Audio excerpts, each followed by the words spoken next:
Let me stop here in terms of questions around the industry. One final set of questions for my panelists, please, which is that we have a lot of students in the audience who are aspiring to work in private equity in India. The fact that they're up on a Sunday morning is testament to that.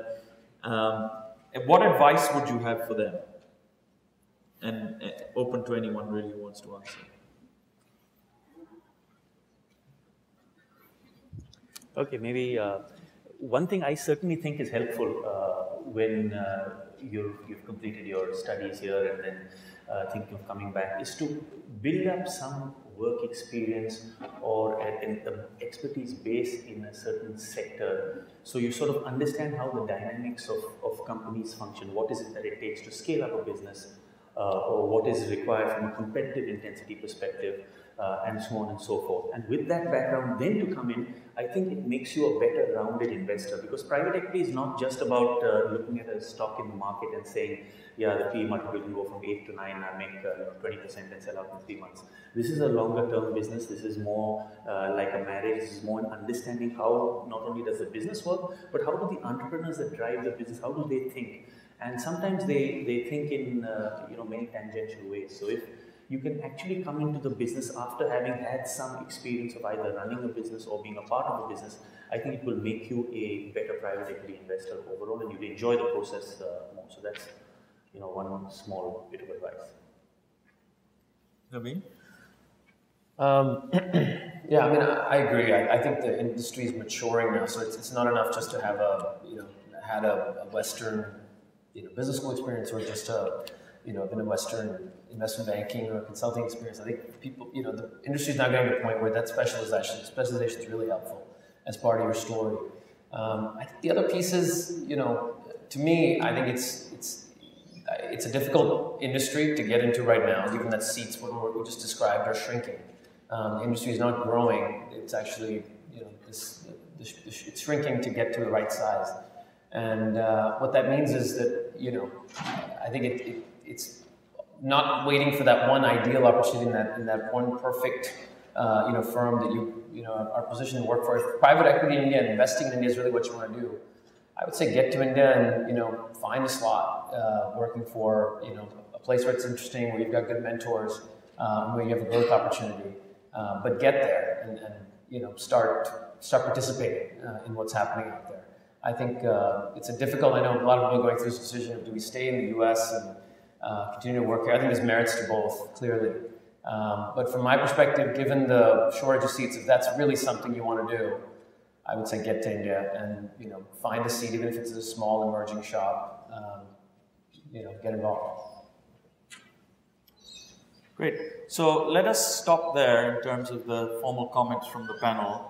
As I said earlier, there are mics at the bottom of the hall. I encourage all of you to ask questions. And I will try and emulate Dean Noria's ruthlessness in terms of cutting people off. But a question would be much appreciated.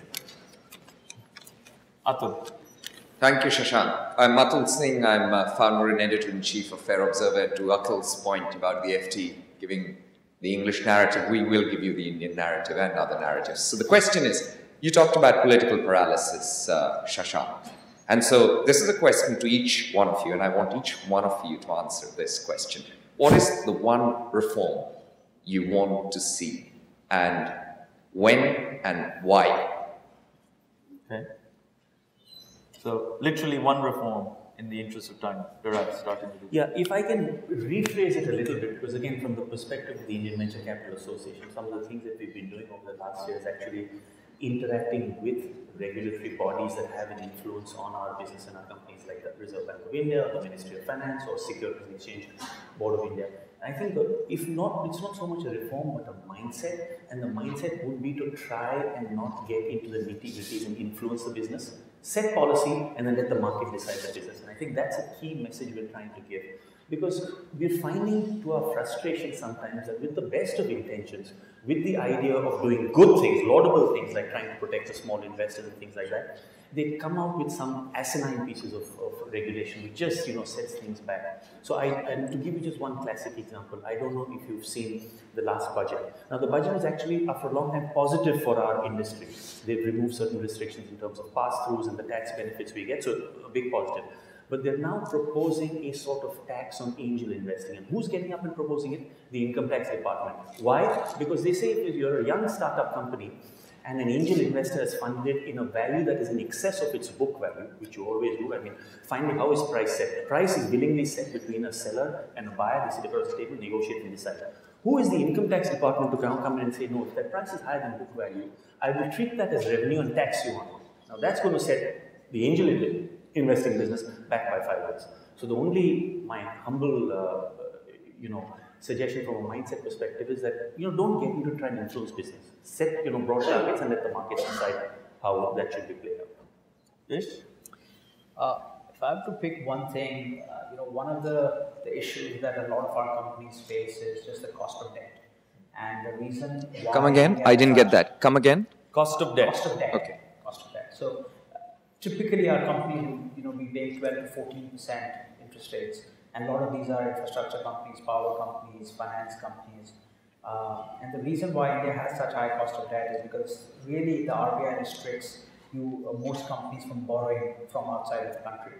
And that's a legacy of paranoia about what happened at the Asian crisis. So 97, South Korea, Thailand, a lot of capital, actually hot money goes out of the country and can create issues. So there is a paranoia that is there in India about allowing foreign cheap debt to come in. I see no reason why a hydropower project which has a 30-year life, which essentially has pricing which is linked to global commodity prices, should not borrow in dollars and get capital at 2, 3, 4%. And I think the government should take a view on allowing much more ECBs or external commercial borrowings, expand the number of sectors that benefit from it, and also remove some of the restrictions around what can be used for, what are the caps around the interest rates that can be, that are there. So the debt market developing and making that, apart from the equity markets, making that a well-developed industry, I think is critical for the next few years. Yeah, I totally agree. I was going to say allow debt to trade freely is the big, and frankly allow debt to be used to make purchases in companies, to open up the LBO market. And the other for me, obviously, is just open up the retail industry. I think it's going to be a sea change. Yeah, I think from our perspective, do the labor reforms. Labor Act of India is pretty dated. If you can get that reform going, we can create a lot of jobs, which will ultimately result in the economy growing. I don't think there's a silver bullet, is my perspective. I think a lot of the root cause of a lot of the problems that we face, some of these are symptoms, and there's symptomatic relief, is the fiscal being out of control. The government gives far more money away in subsidies than it does invest in productive capacity in the form of education or healthcare. As a result of which inflation is high because government is crowding out, government borrowing is crowding out private borrowing. Inflation is high, which is politically unacceptable, and so interest rates are high. Interest rates are high, so we're all depressed. Actually, a lot of the growth coming down is because interest rates are high, projects don't get financed, growth gets squeezed out. So we're sort of, where the UK was in the early 80s, you're using monetary policy to slow growth down in order to fix a problem which is caused by politics, is my view. But gentleman on the right, thank you. Thank you. First of all, it's an excellent panel session. You've done a great job moderating it.